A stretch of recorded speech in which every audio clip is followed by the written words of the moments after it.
Bonjour à tous, on se retrouve pour un nouveau type de vidéo aujourd'hui. On ne va pas parler d'un match en particulier, ni d'une équipe, ni d'un joueur, mais on va regarder le week-end qui vient de se conclure dans sa globalité. De vendredi à samedi, il s'est passé beaucoup de choses entre la Super League et la Challenge League. Il y a eu des surprises, il y a eu des belles histoires, il y a des belles anecdotes. Et on commence tout de suite avec le champion IB qui n'y arrive plus. C'est le 4e match nul de suite pour l'équipe de Gerardo Seoane. Dimanche, ils vont affronter Zurich et ça fera pile un mois sans victoire en Super League. Ça fait vraiment longtemps que ça n'était pas arrivé, sans victoire en Super League, mais sans victoire tout court. Car en Europa League aussi, il y a eu cette grosse défaite jeudi face à l'Ajax. Il n'y a pas eu de match contre l'équipe de Ten Hag. Donc IB qui est en crise, c'est assez rare et ça vaut le mérite d'être souligné. IB qui dimanche affrontait Saint-Gall et Saint-Gall qui peut s'en vouloir car les Brodeurs ont mené par 2 fois. Les Brodeurs qui sont une autre équipe en crise, un seul point pris sur les 9 disponibles lors des 3 dernières sorties. Saint-Gall qui a du mal, Saint-Gall d'ailleurs qui a appris la triste nouvelle que Quintilla allait les quitter à la fin de la saison. Le meneur de jeu espagnol, un des joueurs clés de Zeidler, le joueur clé l'année passée, il va partir. On peut quand même souligner comme bonne nouvelle l'autre espagnol, Victor Ruiz de Saint-Gall, qui est en train de reprendre des couleurs, le milieu de terrain, un but et une passe décisive pour lui contre Young Boys, 2 passes décisives contre Lucerne. Ça fait au moins une bonne nouvelle pour les Brodeurs. On a parlé de 2 équipes qui ne sont pas en forme, IB, Saint-Gall. On va parler maintenant de l'équipe la plus en forme de Suisse actuellement, le Servette FC, qui a enchaîné sa 4e victoire consécutive, 12 points sur 12. Vraiment exceptionnel ce que font les hommes d'Alain Geiger. Victoire à Tourbillon dans le derby avec des buts de Valls, qui est vraiment très en forme depuis le début de la saison, mais plus particulièrement dans les derniers mois. Et le deuxième but de Schalke, qui adore ce match, c'est ses matchs à lui contre le FC Sion. On sait la rivalité qu'il entretient un peu particulière avec les Sédunois. Il a encore marqué. Ça enfonce le FC Sion. Servette qui pourrait avoir sa 5e victoire de suite dimanche à domicile contre Vaduz. C'est l'occasion parfaite, ça serait vraiment exceptionnel. Attention au piège, mais les Servettiens qui sont vraiment dans une grande forme. Et je disais justement, l'adversaire du jour, le FC Sion qui n'a pas réussi à réitérer l'exploit. Avec Constantin sur le banc, ils avaient battu Lausanne à la Tuyère dimanche dernier. C'était vraiment un exploit, on s'y attendait pas. Ça ne s'est pas passé dans un autre derby, le derby du Rhône cette fois contre Servette.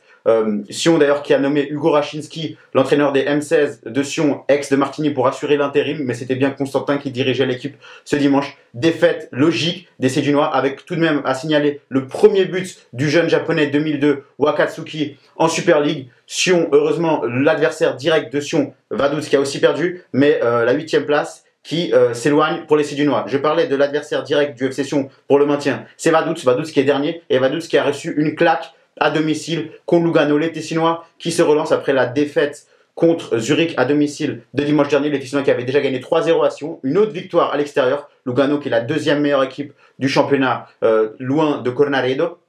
Et donc victoire 3-0, doublé d'Ardaïtz, l'Uruguayen qui enfin ouvre son compteur en Super League avec 2 buts, un autre but de Maric qui fait vraiment un grand bien aux Tessinois depuis son retour. Et Lugano donc qui commence à retrouver gentiment le chemin de la victoire, 6 points sur les 9 disponibles dans les 3 derniers matchs. L'autre équipe tessinoise, cette fois en Challenge League, c'est Chiasso, et Chiasso qui a fait le contraire de Lugano. Lugano victoire 3-0, Chiasso défaite 3-0. Chiasso qui avait montré des belles choses lors de la coupe mercredi à domicile contre Lucerne, mais qui s'était incliné en 8e de finale. Chiasso qui a reçu une grosse claque du stade Lausanne-Ouchy en déplacement à Lausanne justement. Et puisqu'on parle de ce match, on va parler de la grosse performance individuelle du week-end. C'est Guy Mbenza, le Congolais en prêt au stade Lausanne-Ouchy jusqu'à la fin de la saison, qui remplaçait Amdouni. Amdouni aussi en très grande forme, suspendu suite à 4 cartons jaunes. Il a été tout simplement phénoménal, triplé contre Chiasso pour le buteur qui donc s'avère être une très bonne alternative aux 2 autres attaquants, Layuel qui a récemment inscrit son 50e but sous les couleurs du SLO et Amdouni. Puisqu'on parle de performance individuelle, pourquoi pas aller sur un autre joyau à surveiller en Challenge League, et je vais parler de Michael Almeida, le Portugais né à Lyon qui a quitté Chiasso il y a un mois environ et qui n'est vraiment pas à négliger. Il est vraiment en très grande forme depuis qu'il est arrivé à Arau. Arau qui s'est imposé ce week-end, notamment grâce à une nouvelle passe décisive d'Almeida qui enchaîne les buts et les passes décisives depuis qu'il est arrivé à Arau. Le retour à Arau aussi ce week-end de Gachi avec un but de sa part. Ça fait plaisir de voir l'ancien Balois passé par la MLS retrouver le chemin des filets. Et Arau donc qui est vraiment en train de monter son rythme et qui pourrait peut-être être parmi les concurrents à la montée en Super League. Il y aura un gros test justement vendredi contre Getse. On va voir si les Argoviens seront en rendez-vous. Et puisqu'on parle des favoris à la montée en Super League, on va parler de Getse qui a assuré sur le terrain de Kriens, qui accroît son avance en tête du classement. Ils sont favoris pour la première place. Probablement qu'ils vont la garder jusqu'à la fin de la saison. Mais attention à ne pas rester sur ses deux lauriers. Et un des autres favoris à la montée, c'est Thun. Et Thun qui est un peu inconstant dernièrement avec des victoires, des défaites, des victoires, des défaites. Mais Thun qui récupère la deuxième place avec une victoire 3-2 à Winterthur. Les Bernois à la deuxième place. Et un autre favori à la montée en Challenge League, c'est Schaffhouse. Et là, c'est la grosse surprise du week-end, vendredi soir. Schaffhouse qui a perdu 3-0 à Neuchâtel. Grosse opération de l'équipe d'Andrea Binotto. Les Neuchâtelois qui gagnent donc 3-0 et qui, eux, se donnent de l'air dans la course à la relégation.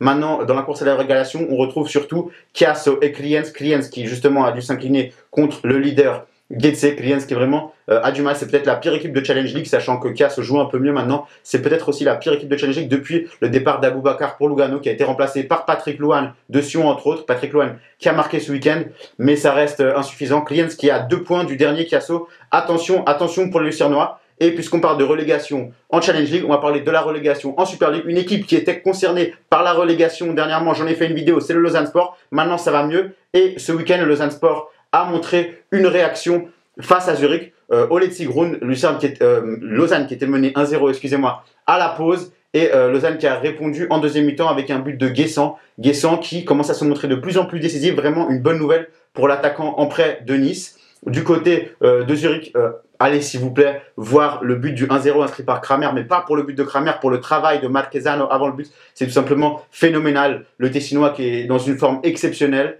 Et je signalerai également le retour qui fait très plaisir du côté de Zurich de Benjamin Cololi, le Vaudois qui a refoulé les pelouses justement contre son ancienne équipe du Lausanne Sport. Et puisqu'on parle de joueurs qui affrontent son ancienne équipe, on va parler du dernier match. C'était celui entre Bâle et Lucerne avec Darian Malès qui affrontait son équipe de Lucerne. Il a marqué, mais but annulé pour hors-jeu. Ça n'a pas empêché à Bâle de créer une petite sensation, même si Bâle à domicile, on se dit qu'ils sont favoris. Mais vu la période que traverse actuellement le club du Parc Saint-Jacques, c'était pas donné. Une grosse victoire contre Lucerne, 4-1. Ça ne reflète pas le match. J'ai vu le match personnellement, mais c'est vraiment une victoire un peu large. Mais Bâle qui a su faire la différence en fin de match, a signalé les très bons matchs de Casami et de Kaloulou qui s'est offert 2 passes décisives et le but d'Adrian Durer, 2001. Premier tir, premier match avec Bâle, il est rentré en fin de match et il a marqué. C'est vraiment une très belle histoire pour le jeune formé au club. Du côté de Lucerne, on est une des équipes les plus en forme, l'équipe de Celestini, depuis la reprise en 2021. Ils ont gagné à Chiasso, ils sont qualifiés pour les quarts de finale de coupe.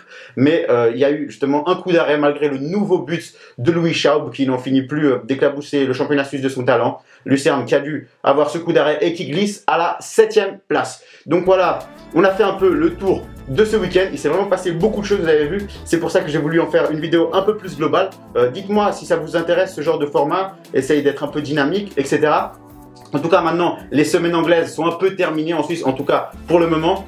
Et il n'y aura pas de match jusqu'à vendredi. Attention toutefois, niveau football suisse, parce que la liste des moins de 21 pour la phase de groupe de l'Euro va certainement tomber dans la semaine, peut-être même lundi. Alors il faut garder un œil sur ça. Il y a aussi la Suisse qui va jouer ses matchs amicaux pendant l'Euro M21. Alors il y aura ça à surveiller. En attendant la reprise des championnats de vendredi à dimanche. J'espère que la vidéo vous aura plu. Merci beaucoup d'avoir regardé et on se retrouve très vite.